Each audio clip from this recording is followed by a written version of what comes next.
গল্প সফরে আপনাকে স্বাগত। আমাদের আজকের গল্পটি প্রাপ্তবয়স্কদের জন্যে। আজ আপনার জন্যে হরিনারায়ণ চট্টোপাধ্যায়ের লেখা লাল নিশানা।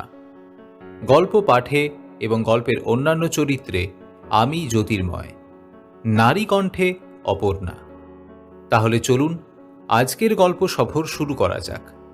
শুরু হচ্ছে লাল নিশানা।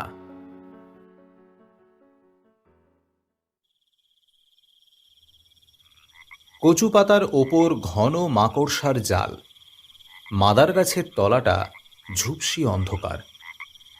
কচুরিপানা ঢাকা মজা ডোবাটার ওপর বাঁশ ঝাড়গুলো নুয়ে নুয়ে পড়েছে। দু একটা বাঁশ জলের বুকও ছুঁয়েছে। ডোবাটার ধারে ধারে কলমি দামের জঙ্গল। 3 দিন ধরে সমানে বৃষ্টি শুরু হয়েছিল। জুঁইফুলি বৃষ্টি নয়, একেবারে মুষলধারায়। জল পেয়ে মানগুলো দিব্যি লকলকিয়ে উঠেছে। পিঁপড়ের সার চলেছে ডিম মুখে নিয়ে। এখনো আকাশের মুখ অভিমানের মেঘে ভরা। মনে হচ্ছে একটু নাড়া পেলেই বুঝি ঝরঝর করে বর্ষণ শুরু করবে। সন্ধ্যার অনেক আগেই সন্ধ্যার অন্ধকার নেমেছে চারপাশে। ঝিঁঝি ডাকছে এক টানা। ব্যাঙের গোঙানি মাঝে মাঝে। একটু পরেই জোনাকিরা বেরোবে আলোর পসরা নিয়ে। বসে বসে থেকে শিবানীর আর ভালো লাগলো না। উঠে পড়ল ঘাসবন থেকে। দুটো হাত মাথার ওপর তুলে একবার আড়মোড়া ভাঙল। ঝোপের পাশ দিয়ে উঁকি দিয়ে দেখল সদরের উঁচু পাঁচিলটা দেখা যাচ্ছে। সদরের দরজাটা কিছুটা। ওপরের ঘরে আলো জ্বলছে, টিমটিমে আলো, ভালো করে দেখাও যায় না। এক হাতে ঘাসগুলো সরাতে সরাতে শিবানী আরো একটু এগিয়ে এলো ডোবার ঘাট বরাবর। ঘাট মানে শান বাঁধানো চাতাল নয়, নারকোলের গুঁড়ি ফেলা। গুঁড়িগুলো শ্যাওলায় সবুজ হয়ে আছে। একটু পা পড়লে আর দেখতে হবে না, একেবারে কাদায় পুঁতে যাবে। ডোবার মতন জল ডোবাটায় নেই এই বর্ষাকালেও। খুব চেনা পথ। কতবার বাসনের গোছা নিয়ে বউটি এই ডোবায় এসেছে। ঝি কামিনী না এলে বউটিই আসতো বাসন মাজতে। তা না হলে আর কে আসবে? বুড়ি শাশুড়ি ভালো করে চোখে দেখতে পেতেন না। একটা চোখে ছানি পড়েছে, ওপর নিচে চলাফেরা করতেই মুশকিল হতো। ভাঙা চোরা বাড়ি, শ্বশুরের আমলের না মেরামত না কলি ফেরানো। মেরামত করবেই বা কে? এই তো একটি মাত্র ছেলে, শিবরাত্রির সলতে, তেজও সলতেরই মতন মিটমিটে আলো। পার্কিনসন কোম্পানির একেবারে ঘনিষ্ঠ কেরানি। দুনিয়ার যত চিঠিপত্র এসে জমা হয় সেগুলো খাতায় টুকে সেকশনে সেকশনে পাঠাতে হয়। মাইনে 85, তার মধ্যে ট্রেনের মান্থলি বাবদ যায় 7 টাকা। তার ওপর জলখাবারের ব্যাপার আছে। যেটুকু বাকি থাকে তাতে 3 জনের গ্রাস আর আচ্ছাদন দুটো চলে না। আর কিছু না থাক, নামের জোর আছে। নাম বাসব। চেহারা আর ঐশ্বর্য কোনোটাতেই ইন্দ্রত্বের ছাপ নেই। কাজেই ও বাড়ি মেরামত করা বাসবের সাধ্য নয়। 3টে লোকের ভরণ পোষণ চলে না ভালো করে, অথচ শাশুড়ির দিন রাত নাকে কাঁদুনির কামাই নেই। আর একটা বাড়তি প্রাণীর দরকার। আর একজন না হলে সংসার বেমানান। প্রথম প্রথম বউকে আড়ালে ডেকে শাশুড়ি জিজ্ঞাসা করতেন, খোঁজ খবর নিতেন, নতুন অতিথি আসার সম্ভাবনাকে খুঁটিয়ে খুঁটিয়ে বিশ্লেষণ করতেন। বউয়ের মাথা নাড়ার সঙ্গে সঙ্গে নিজের কপাল চাপড়াতেন। এ হলো প্রথম পর্ব। গাব গাছে হেলান দিয়ে শিবানী দাঁড়িয়ে দাঁড়িয়ে ভাবতে লাগল। দ্বিতীয় পর্বের অবস্থা আরো মারাত্মক। রাজ্যের শিকড় বাকড় মাদুলি তাবিজ বউয়ের হাতে উঠল। হাত নাড়াই দুষ্কর, প্রতিবাদ করা বৃথা। গাঁয়ের কোনো সাধু সন্ন্যাসী এসেছে খবর পেলেই শাশুড়ি টেনে নিয়ে যেতেন বউকে। ছানির অস্পষ্টতা কোনো বাধার সৃষ্টি করতে পারত না। কিন্তু তবু কিছু হলো না। এবারেই অন্তিম পর্ব। সেই পর্বের চেহারা দেখে বউটি শিউরে উঠল। এতদিন শুধু শাশুড়ি পিছনে লেগেছিলেন, এবার তার ছেলেও তৎপর হয়ে উঠল। চায়ের কাপ নিয়ে ঢুকতে গিয়েই বউটি চৌকাঠের কাছে দাঁড়িয়ে পড়ল। ঘরের মধ্যে মা আর ছেলে তাকে নিয়েই আলোচনা করছে। তুমি আর কি করবে মা, মাদুলি তাবিজ কত আর বাঁধবে হাতে, বউ তোমার বাঁজা। আমি কলকাতার ডাক্তার বন্ধুদের সঙ্গে আলাপ করেছি। ডাক্তার বন্ধু মানে লেজার সেকশনের পীতাম্বর মুখুটি। লেজারও দেখে, আবার অবসর সময়ে হোমিওপ্যাথি করে, একেবারে অব্যর্থ। বড়বাবুর মেজ ছেলের নাকের ওপর বিশ্রী একটা আঁচিল গজাচ্ছিল, ডোজ থুজায়ে সে আঁচিল নিশ্চিহ্ন হল। নিবারণবাবুর শাশুড়ির হাঁপানি, যায় যায় অবস্থা। 6 ফোঁটা ডিজিটালিসে একেবারে অসাধ্য সাধন। ওষুধ পেটে পড়বার পরের দিনই সেই শাশুড়ি হাওড়া থেকে হেঁটে মেয়ের বাড়ি বালিতে গিয়ে উঠেছিলেন। আলাপটা বাসব তাঁর সঙ্গেই করেছিল। পীতাম্বর মুখুটি বাসবের বউয়ের চেহারার বর্ণনা, চলাফেরা, কথাবার্তার ধরন সব শুনে গম্ভীর হয়ে গিয়েছিলেন। অনেক পীড়াপিড়ির পর শুধু বলেছিলেন, ওই স্ত্রীর দ্বারা তোমার বংশরক্ষা হবে না বাসু, তুমি অন্য পত্নী গ্রহণ করো। ক্ষুণ্ণ হবার কিছু নেই, এ বিষয়ে শাস্ত্রে বিধান আছে। পীতাম্বর মুখুটি শাস্ত্রও আউড়েছিলেন। অফিস শুদ্ধ সবাই অবাক। এই একটা অসাধারণ লোক, লেজারের ওপর মুখ থুবড়ে পড়ে আছে। হানে মাতা, চন্দ্রশেখর, কালী, মহেশ ভট্টাচার্য, বেদ, বেদান্ত, উপনিষদ সব একেবারে নখদর্পণে, তামাম শ্লোক কণ্ঠস্থ। ফোঁটা ফোঁটা বৃষ্টি শুরু হলো। ডোবার কচুরিপানায় পাতায় পাতায় টুপটাপ শব্দ, বাঁশের বনে ক্যাঁচ কোঁচ আওয়াজ। সেই সন্ধ্যায় বউটি চায়ের কাপ সামলে ধীর পায়ে রান্নাঘরে ফিরে এসেছিল। চা না পেয়ে কিছুক্ষণ পর বাসব চায়ের খোঁজে যখন রান্নাঘরে ঢুকেছিল, তখন বউটি বলেছিল, ওগো, আমাকে একবার কলকাতায় নিয়ে যাবে? কলকাতায় কেন? একবার ডাক্তার দেখাবো। বাসব ভ্রু কুঁচকে দাঁড়িয়ে পড়েছিল। ডাক্তার? বুঝেও না বোঝার ভান করল বাসব। হ্যাঁ, কেন আমার এমন অবস্থা তাই দেখাবো।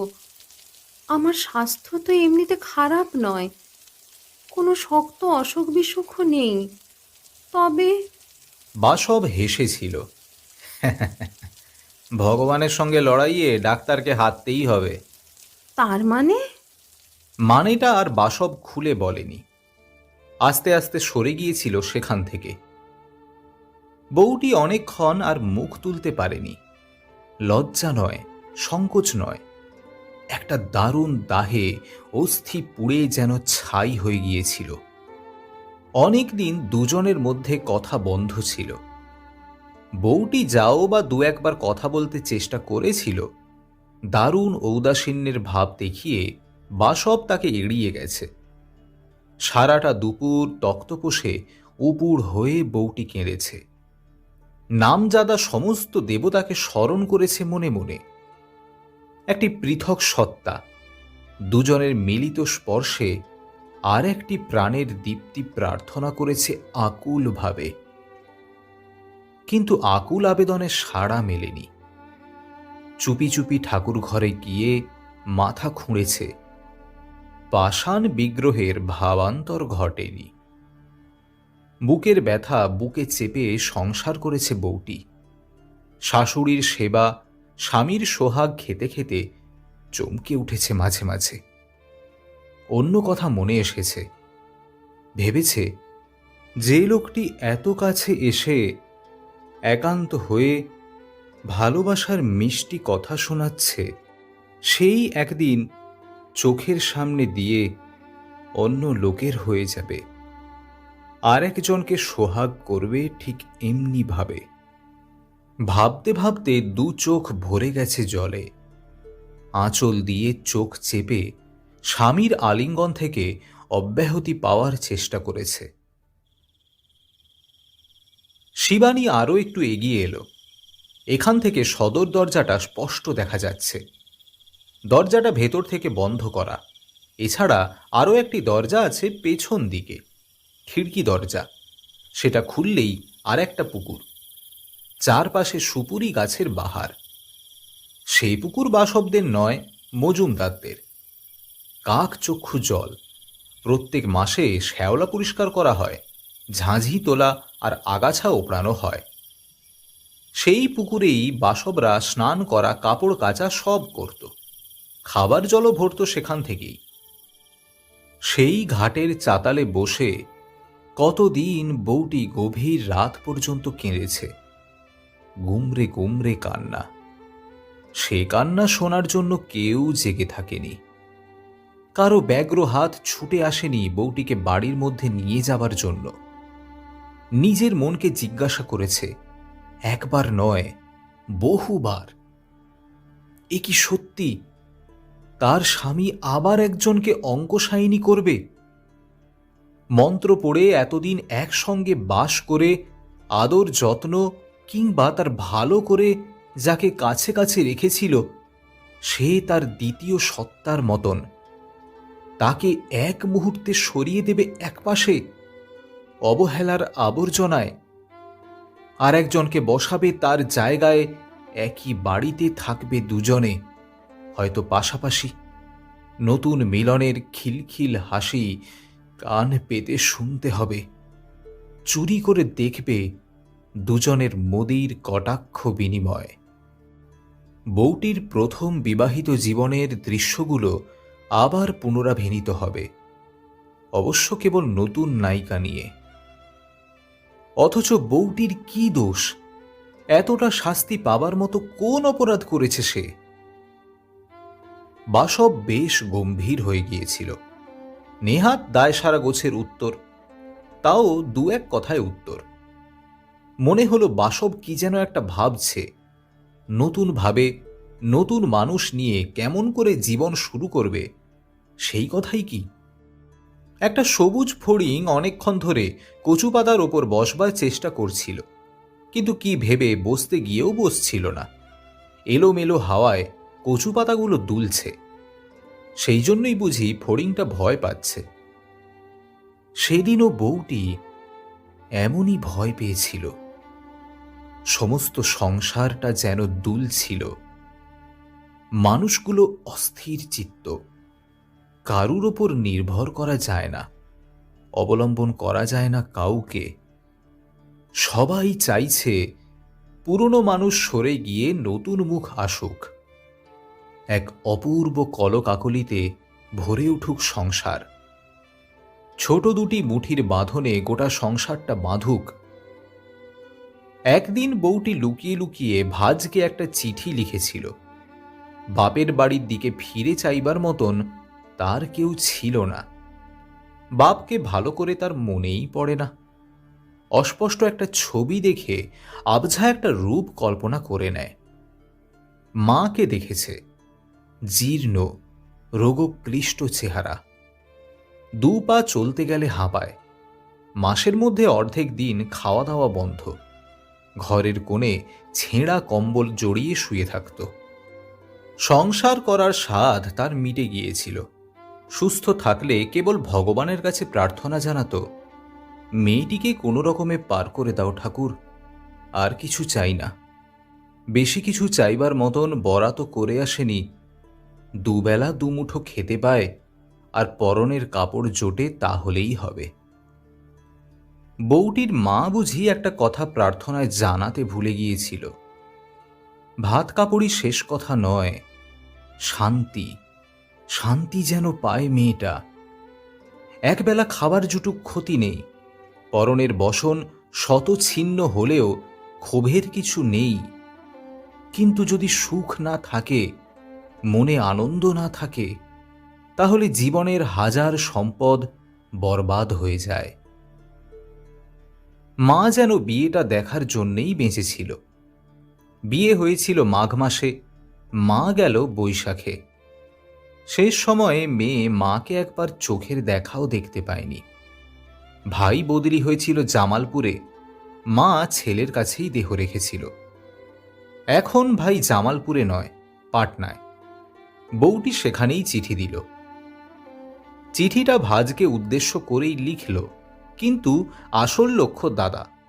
দাদা যেন পড়ে এবং একটা বিহিত করে, না হলে বউটি বা যাবে কোথায়, কার দিকে চাইবে?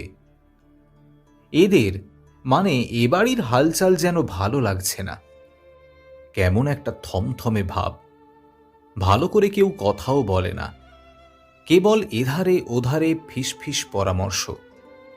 বউটি গেলেই সব থেমে যায়, ওর কথা বলার ভান করে। আসল কথাটার আভাসও তার মানে। বাসব বলল, মানে তুমি যদি প্রশ্ন করো আজ রাত্রে আকাশে নক্ষত্রের সংখ্যা কত, বলতে পারবো না, কারণ আমার সংখ্যাটা জানা নেই। চালাকি রাখো, দেবে তো উত্তর। প্রশ্নটা করেই দেখো না। বউটি বাসবের গা ঘেঁষে শুতে শুতে বলেছিল, তুমি নাকি আবার বিয়ে করবে, পাত্রীও নাকি ঠিক হয়ে আছে। কয়েক মিনিটের নিস্তব্ধতা। বাসব চুপচাপ রইল। তারপর পাশ ফিরতে ফিরতে বলল, মাঝে মাঝে তোমার মাথায় বুঝি ভূত চাপে? আজই শুনে এলাম, কার কাছে? চাটুজ্জেদের নবউ এসেছিল আমার কাছে। তোমার চাটুজ্জেদের নবৌদি ঘটকগিরি করছে বুঝি? না, তবে যিনি করেছেন তার কাছ থেকেই শুনেছে। বাসব এবার উঠে পড়ল। অন্ধকারে বউটির মুখ ঠিক দেখা গেল না, কাজেই সে মুখের লিপি পড়া সম্ভব হল না। আস্তে আস্তে বলল, ঘটক চূড়ামণিটিকে? পূর্ব পাড়ার দামোদর চক্রবর্তী। সঙ্গে সঙ্গে বউটিও উঠে বসেছিল। উত্তেজনায় কণ্ঠস্বর কাঁপছে। বাসবের মনে হল ইতিমধ্যে দু এক ফোঁটা জলও বোধহয় পড়েছে চোখ থেকে।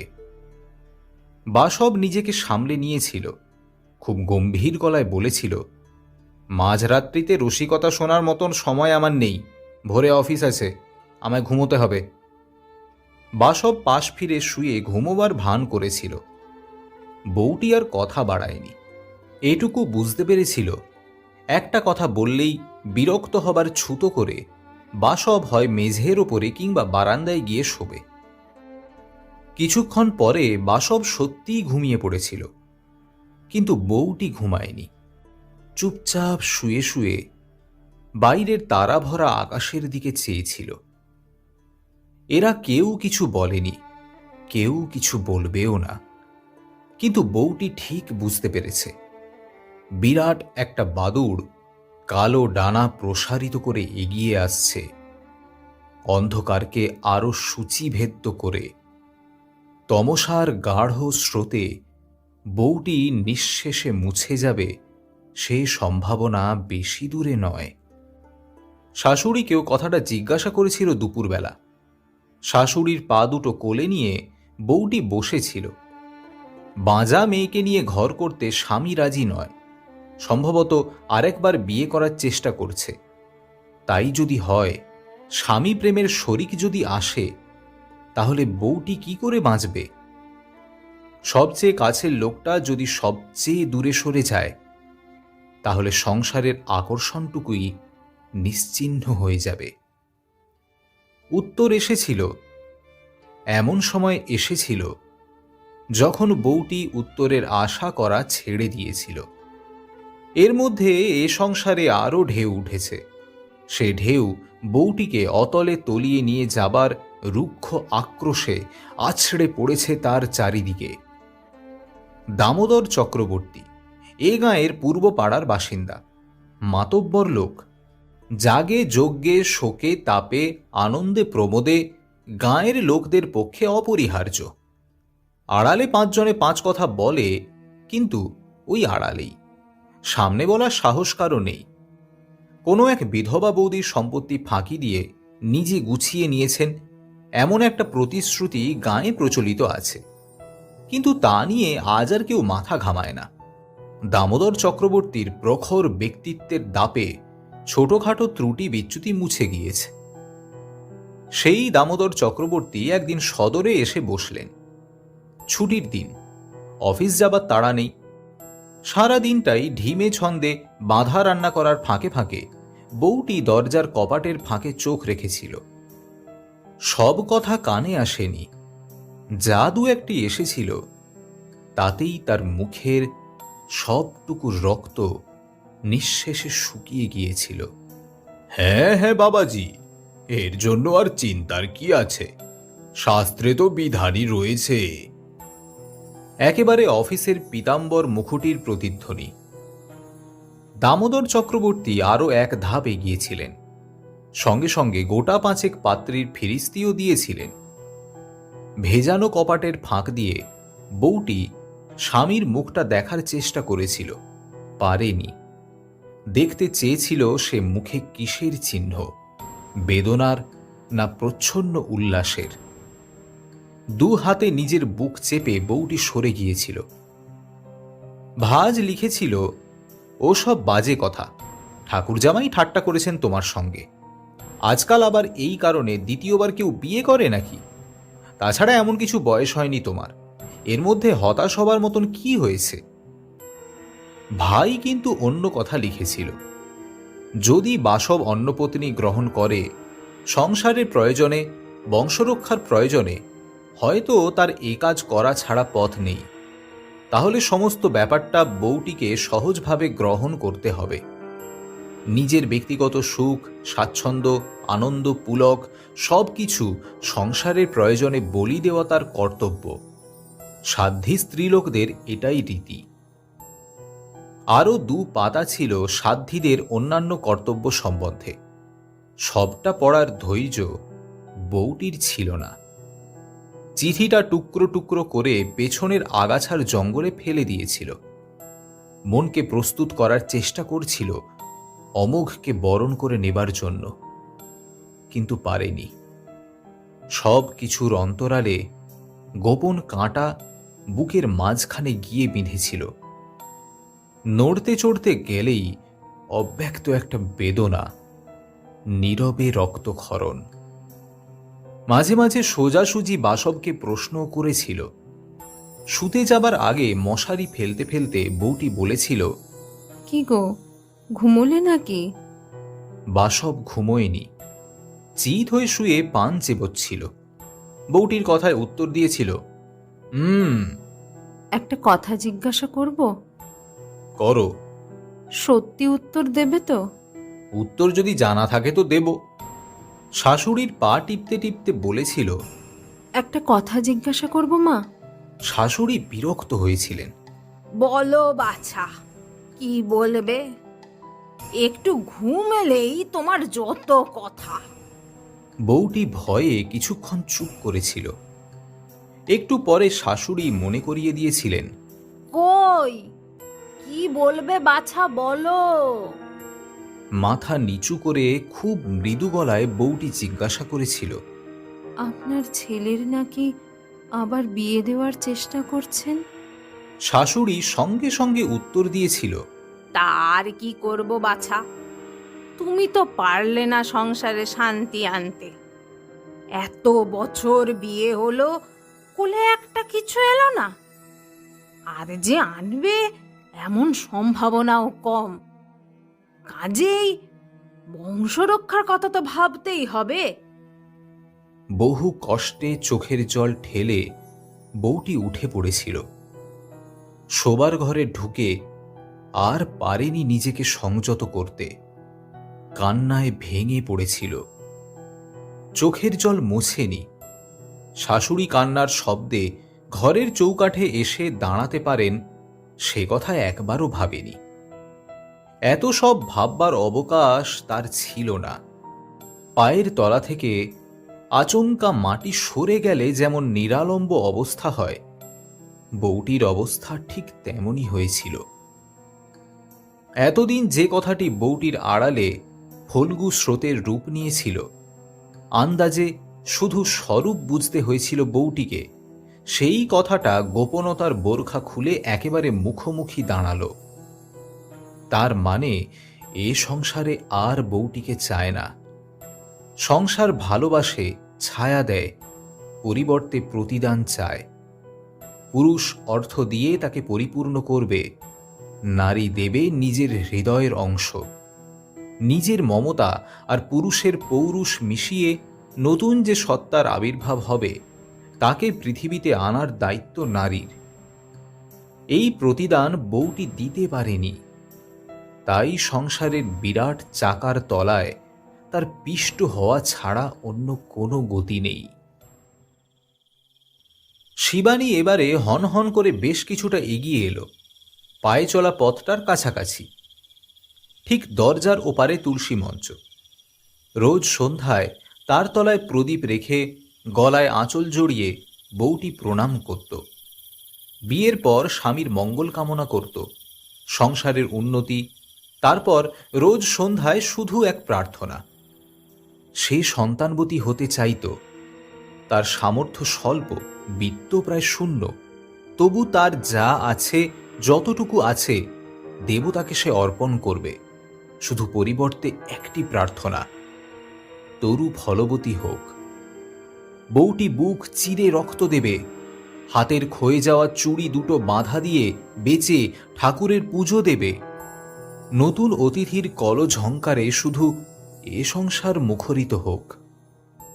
বন্ধা নারীর প্রার্থনাও বন্ধা হল, আরো কঠোর হল সংসার।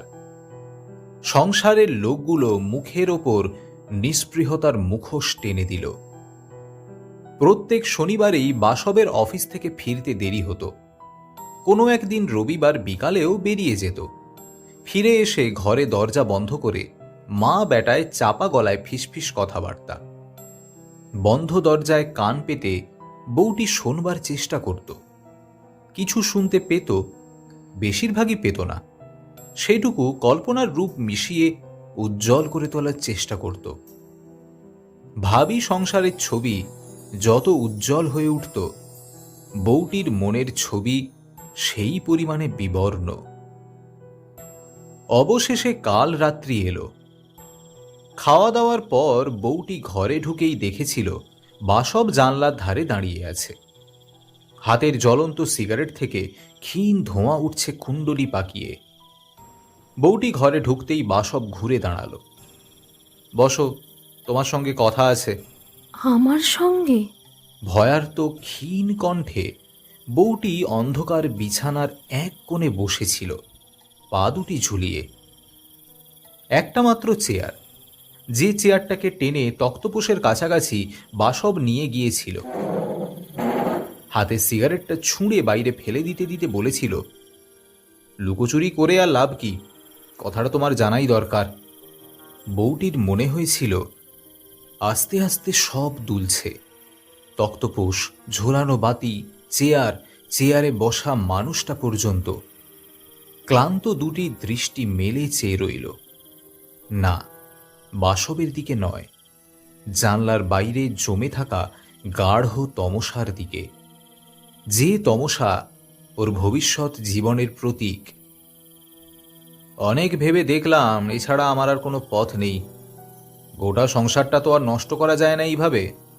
মারও খুব ইচ্ছা নাতির মুখ দেখেন, আর আমিও। তুমি তুমি কি ভাবো? একটা নিরপরাধ দুঃখিনী মেয়ের জীবনে এইভাবে অশান্তির দাবানল জ্বালাবে?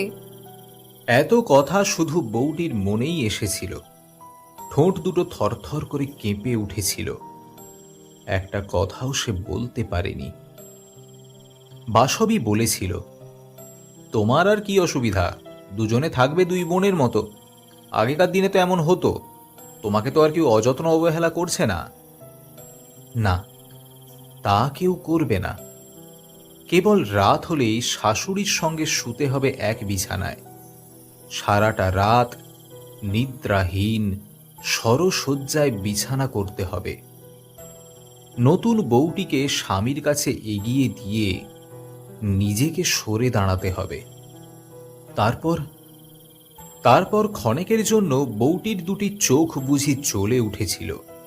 যদি কোলে সন্তান আসে নতুন বউটির, তাহলে এ সংসারে জীর্ণ আবর্জনার সমগোত্র হয়ে বউটি সারা জীবন একপাশে পড়ে থাকবে। কোনো অসুবিধা নেই, দুবেলা দুমুঠো অন্ন আর পরনের বাস, এইটুকু দিতে এ সংসার কখনো হয়তো কার্পণ্য করবে না। তাহলে আর কিসের দুঃখ বউটির? সে রাত্রে অনেকক্ষণ পর্যন্ত বাসব অনেক কিছু বউটিকে বুঝিয়েছিল। কথাবার্তার ফাঁকে একবার তার গায়েও হাত রেখেছিল, কিন্তু শীতল স্পন্দনহীন একটা দেহের ওপর বেশিক্ষণ হাতটা রাখতে পারেনি।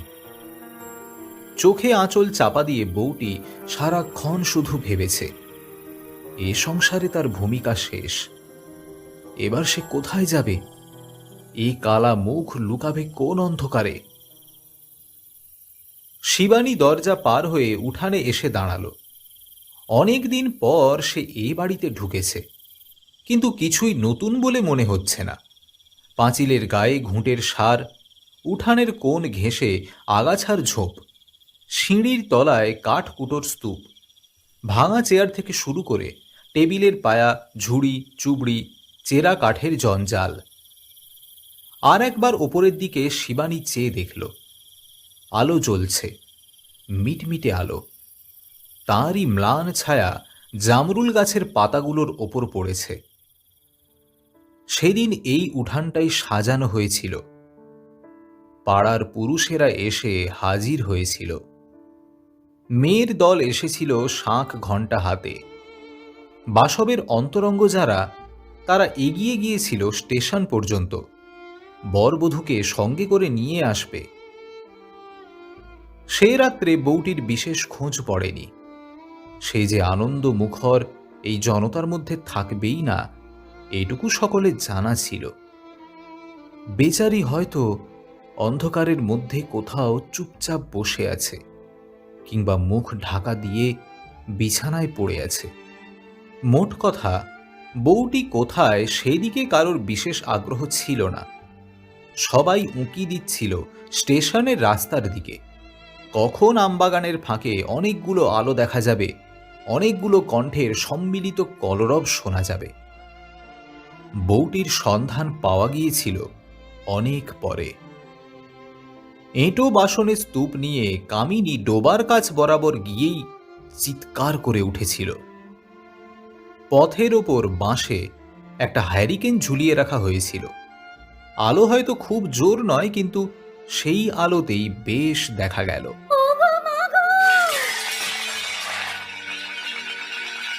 কামিনীর চিৎকার, সঙ্গে সঙ্গে বাসনের ঝনাৎকার।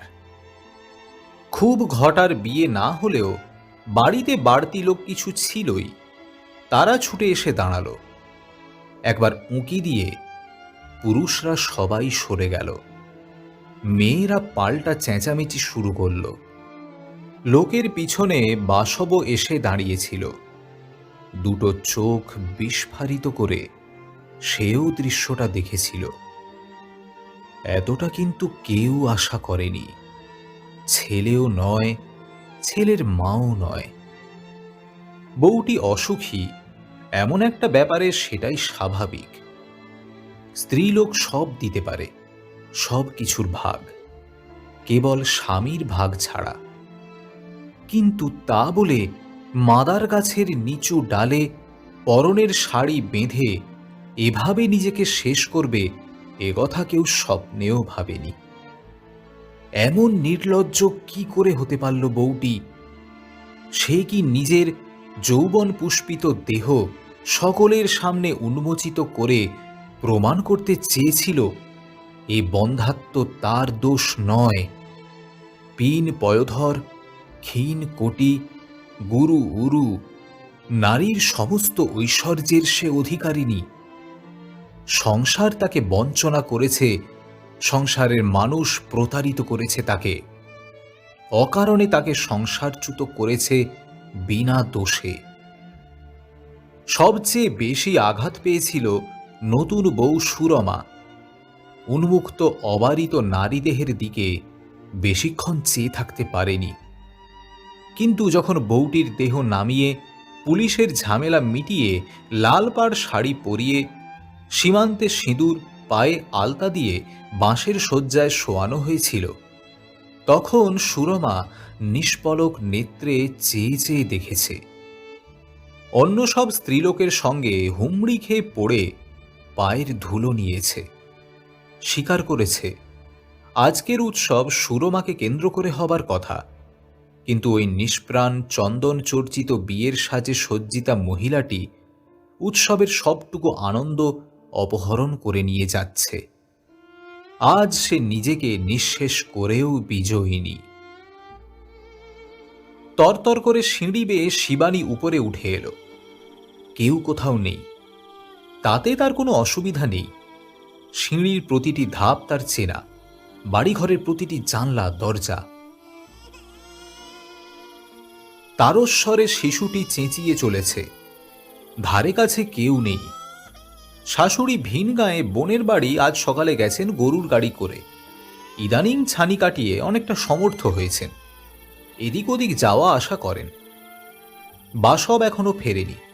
আজকাল তার ফিরতে বেশ রাত হয়, এটা শিবানী লক্ষ্য করেছে। অফিসের পরেও একটা টিউশনি করে। শুধু মাইনের হাওয়ায় সংসার তরণী অচল। পালে বাড়তি হাওয়ার জন্য বাড়তি রোজগারের প্রয়োজন। ছোট্ট একটা বাড়তি প্রাণী হলে হবে কি, তার ঝঞ্ঝাট অনেক। সুরমার বুকে দুধ নেই, কাজেই নানা ধরনের ফুডের প্রয়োজন। প্রসবের পর থেকেই আনুষঙ্গিক নানা ব্যাধিতে শরীর দুর্বল। দেহে রক্ত নেই, কালি পড়েছে দু চোখের কোণে।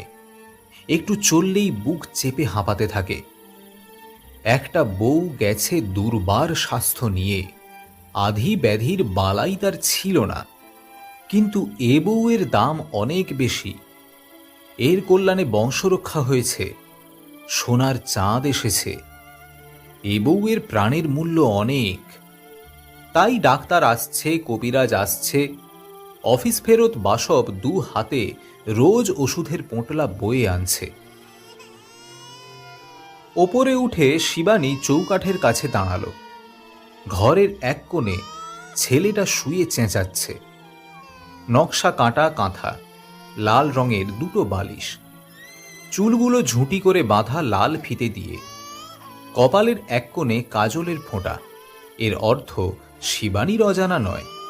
কুনজর যেন না পড়ে, খারাপ বাতাস যেন না লাগে, কোনো অমঙ্গল যেন না হয় শিশুর। সুরমা নেই। সুরমা কোথায় গেছে শিবানী জানে। পিছনের পুকুরে গা ধুতে গেছে। যাবার সময় ছেলেটাকে হয়তো ঘুম পাড়িয়েই গিয়েছিল, হঠাৎ জেগে উঠেছে। ধারে কাছে কাউকে না পেয়ে চিৎকার শুরু করেছে। এই কান্না সুরমার কানে যাবার কথা নয়। বাড়ির দরজা জানলা সব বন্ধ। বৃষ্টির জন্য সুরমা সম্ভবত বন্ধ করে দিয়েছে। কিন্তু শিবানীর কানে ঠিক গেছে। ১.৫ বছর ধরে এমনই এক সুযোগের প্রতীক্ষায় সে ছিল। ধারে কাছে কেউ থাকবে না। অসহায় শিশু শুধু থাকবে অরক্ষিত অবস্থায়। ছোট্ট একটা মাংসপিণ্ড, ক্রন্দন সম্বল, নিস্তেজ, কিন্তু তবু শক্তি কম নয়। একটা নারীর জীবনের গতি ঘুরিয়ে দিল। একজনের অস্তাচলের রং নিয়ে আর একজনের উদয়াচল রাঙালো। এ শত্রুকে পরমায়ু ভিক্ষা শিবানী দেবে না। আস্তে আস্তে এগিয়ে শিবানী একেবারে শিশুর গায়ের কাছে দাঁড়ালো। একটা পা তুলল। শিশুর ক্রন্দন এখনই থেমে যাবে, এই মুহূর্তে, একেবারে চিরদিনের মতন। পা দিয়ে শিশুর গলাটা চাপতে গিয়েই শিবানী থেমে গেল। চোখে পড়ল দেওয়ালের ফটোটার উপর। শিবানীর ফটো। সীমান্তে সিঁদুর, সিঁদুর পায়ের কাছে। ফটোতে টাটকা ফুলের মালা, বোধহয় বিকালেই দেওয়া হয়েছে। শিবানী চমকে উঠল। তারই ফটোর সামনে সুরমা এবারে শিশুটিকে শুইয়ে রেখেছে। শিবানী ভেবেছিল এ বাড়ি থেকে বেরিয়ে যাবার সঙ্গে সঙ্গেই সে মুছে গেছে। ওই বাড়ির বাসিন্দাদের মনে তার স্মৃতির ছায়া মাত্র নেই। পরাজিত নিষ্পাপ সত্তাকে কেউ মনে রাখে না। কিন্তু সুরমা আজও তাকে স্মরণ করে। কে জানে, বাসবও কোনোদিন এই ছবির সামনে এসে দাঁড়ায় কিনা। নতুন জীবন উপভোগ করতে করতে পুরনো কোনো কথা, কোনো চিন্তা সামান্য ঢেউ তোলে কিনা মনের সায়রে। সবচেয়ে বড় কথা, যে স্বাদ সংসারে থাকতে শিবানী পায়নি, তার ক্ষোভ, তার তৃষ্ণা মেটাবার জন্যেই বুঝি রক্তমাংসের এই ঢেলাটাকে দুজনে মিলে তার প্রতিকৃতির সামনে রেখে দিয়েছে।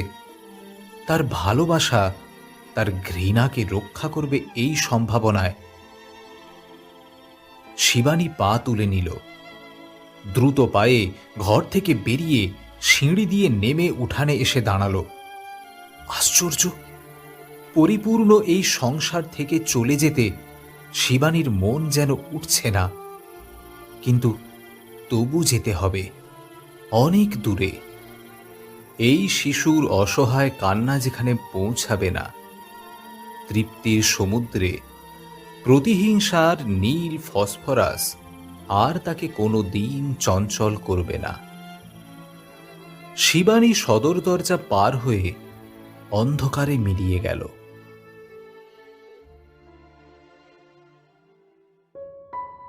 শুনছিলেন লাল নিশানা, রচনা হরিনারায়ণ চট্টোপাধ্যায়। আশা করি গল্পটি আপনাদের ভালো লাগলো।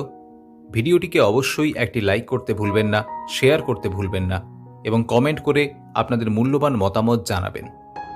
এরকমই আরও বিভিন্ন স্বাদের গল্প শোনার জন্য আমাদের চ্যানেলটিকে সাবস্ক্রাইব করে নোটিফিকেশন বেলটি অন করে আমাদের সঙ্গে থাকুন। দেখা হবে আরও একটি নতুন গল্পের সঙ্গে পরের গল্পের সফরে। নমস্কার।